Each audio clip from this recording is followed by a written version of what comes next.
यह कहानी गीता की है, जो कि बहुत ही नाटी लड़की रहती है और अपनी सौतेली माँ के साथ रहती थी।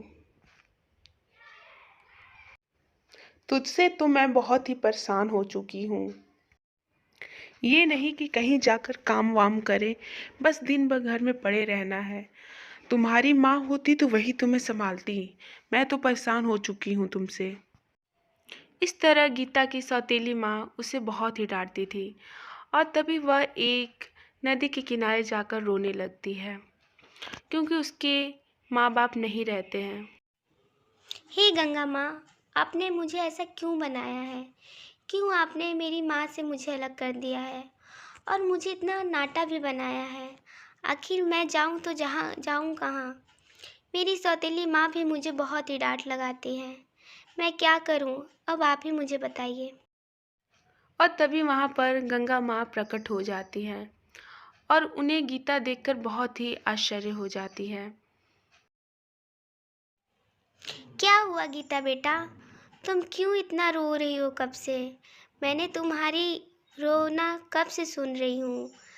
क्या दिक्कत है तुम्हें? बताओ, मैं तुम्हारे सारे परेशानियों को दूर कर दूंगी। बोलो बेटा, क्या हुआ है तुम्हें? हे गंगा माँ, मुझे मेरी सौतेली माँ बहुत ही डांट लगाती है, क्योंकि मेरा कद बहुत ही छोटा है। मैं क्या करूँ, मुझे कुछ समझ में नहीं आ रहा है। मैं अपनी ज़िंदगी से बहुत ही हार गई हूँ। अगर आपने कुछ नहीं किया तो मैं इसी गंगा माँ में कूदकर अपनी जान त्याग दूंगी। अब आप ही कुछ करिए। हे गीता, यह चावल का कटोरा देख रही हो? तुम इनसे कोई 3 चीज़ मांग सकती हो और वह तुम्हें ज़रूर मिलेंगी, लेकिन ध्यान रखना, सोच समझ कर ही मांगना, क्योंकि तुम्हें केवल 3 बार ही मांगना है। इसके बाद यह काम नहीं करेगा। इसके बाद गंगा माँ वहाँ पर गायब हो जाती है और गीता चावल का कटोरा लेकर अपने घर के लिए चल देती है। गीता बहुत ही खुश रहती है और सोचती है कि अब सब कुछ ठीक हो जाएगा। तभी कुछ देर बाद वह अपने घर पहुंचती है। अरे गीता, तू कहाँ थी? मैं तुझे कब से ढूंढ रही थी और तू कहीं मिल नहीं रही थी। घर का ये सारा काम कौन करेगा? और ये क्या तू कटोरा लेकर हाथ में खड़ी हुई है? चल अब जा, सारा काम कर। अरे माँ, यह कटोरा मुझे गंगा माँ ने दिया है और बोला है कि कोई भी 3 चीज़ मांगने के लिए, और वह 3 चीज़ मुझे ज़रूर ही मिलेगी। और मुझे पूरा भरोसा है गंगा माँ मेरे लिए ज़रूर ही अच्छा कुछ सोची है। आप ही बताइए माँ, मैं सबसे पहले इस कटोरे से क्या मांगूँ? आप जो कहेंगी मैं वही करूँगी। बोलिए माँ।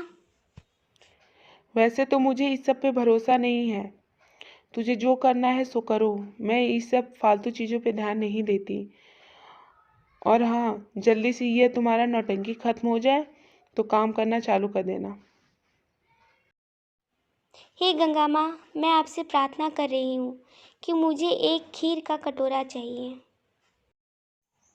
और इस तरह गीता गंगा माँ से खीर का कटोरा के लिए प्रार्थना करने लगती है और कुछ देर में ही खीर का कटोरा वहाँ पर प्रकट हो जाता है। यह सब देखकर दोनों बहुत ही आश्चर्य हो जाते हैं और वहीं गीता के माँ के मन में लालच आ जाता है। अरे गीता, तू तो सच बोल रही थी। तूने तो सच में खीर का कटोरा दे दिया है।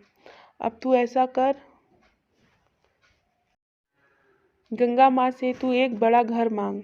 देख, यह तुम्हारी इच्छा पूरी होती है कि नहीं। ठीक है माँ, मैं ऐसा ही करती हूँ। हे गंगा माँ, अगर आप मेरी प्रार्थना सुन रही हैं तो मुझे एक बहुत बड़ा घर चाहिए। प्लीज़ गंगा माँ, मुझे एक घर दे दीजिए। गीता के ऐसे कहने पर ही वहाँ वह दोनों एक बड़े घर में पहुँच जाती हैं और यह सब देखकर दोनों बहुत ही आश्चर्य होती हैं। तभी गीता के माँ के मन में एक और लालच आ जाता है। अरे गीता, यह तो बहुत बढ़िया चीज़ है। अब ऐसा कर, एक चीज़ और मांग। तू कह दे कि मुझे एक मॉडर्न लड़की बना दे। इस तरह गीता के माँ के मन में लालच आ जाता है और गीता भी भूल जाती है कि उसके केवल 3 ही इच्छाएं पूरी करनी थी। ठीक है माँ, मैं अभी मांगती हूँ।